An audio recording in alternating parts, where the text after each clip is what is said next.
Today we shoot a very special episode of Inside of Her C-Suite. We all know that education is a major dilemma all across this continent. And there are women who are leading the change to drive education as a major priority.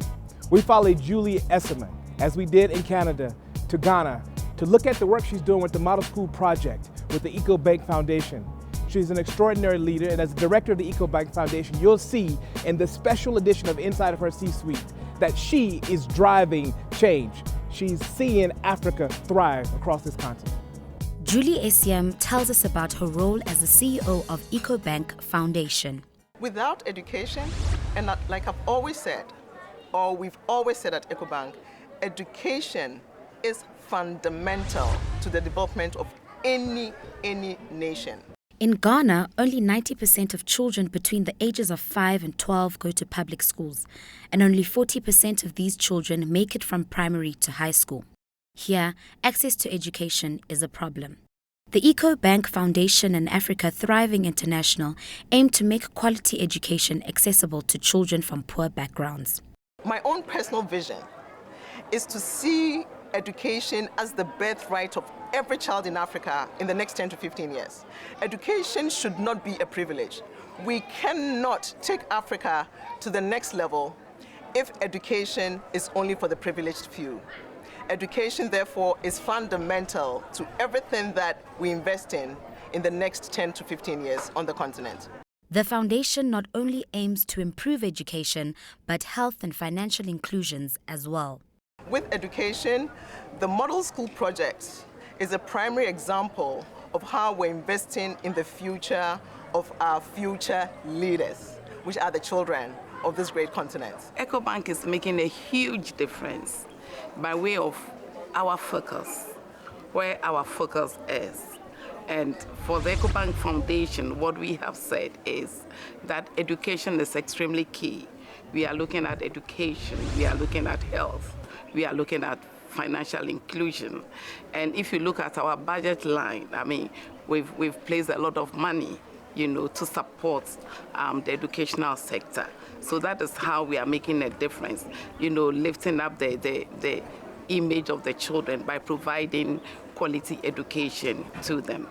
Julie highlights the lack of exposure and technology as challenges. The technology space is being taken to the next level. If you look at the US, they have access to technology. That is the next generation, right? If you look at our own spaces, in basic education, all these fundamentals, all these technology are missing from our own education system.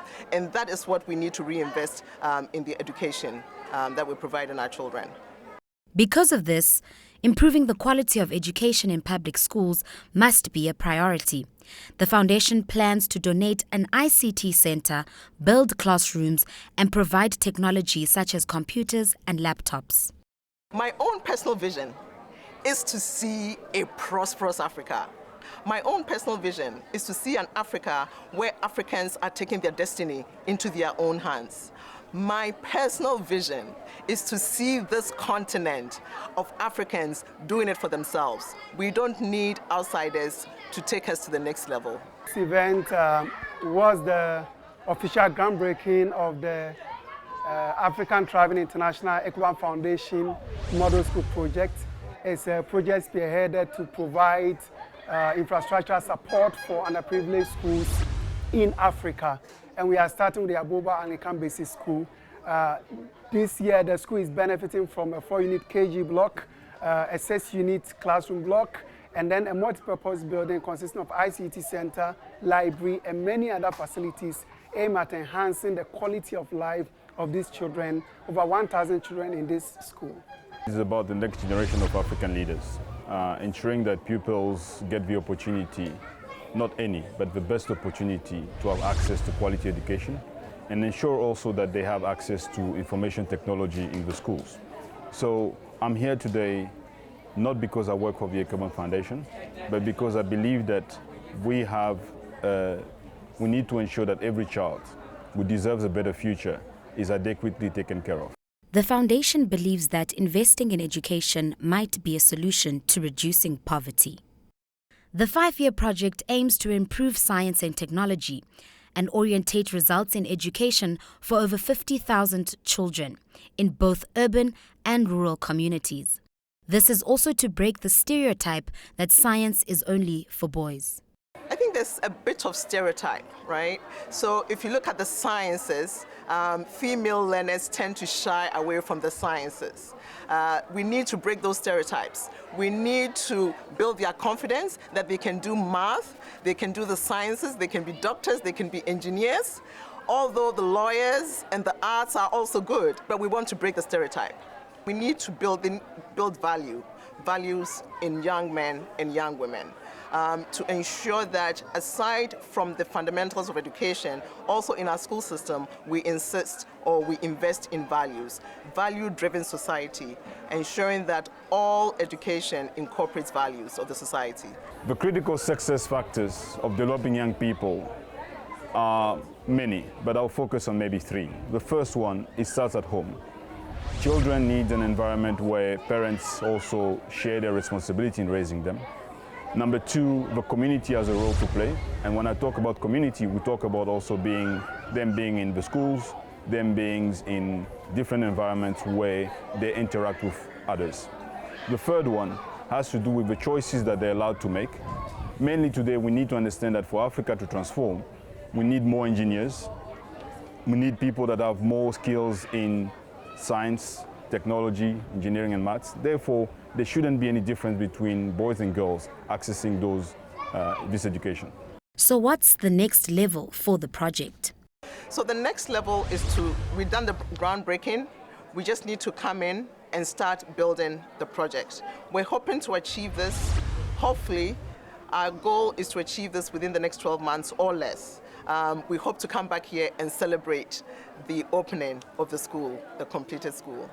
I must take this opportunity to comment here. She's done a wonderful job in her professional capacity as the CEO of Ecobank Foundation. Also on a personal level, she has shown massive commitment. Without her and without the organization Ecobank Foundation, a journey that has just begun probably would have taken us a year longer. So her role has been very instrumental in the realization of this. The foundation has called on government and institutions to invest in education and ultimately expand the initiative to all regions in Ghana. All of us need to join hands.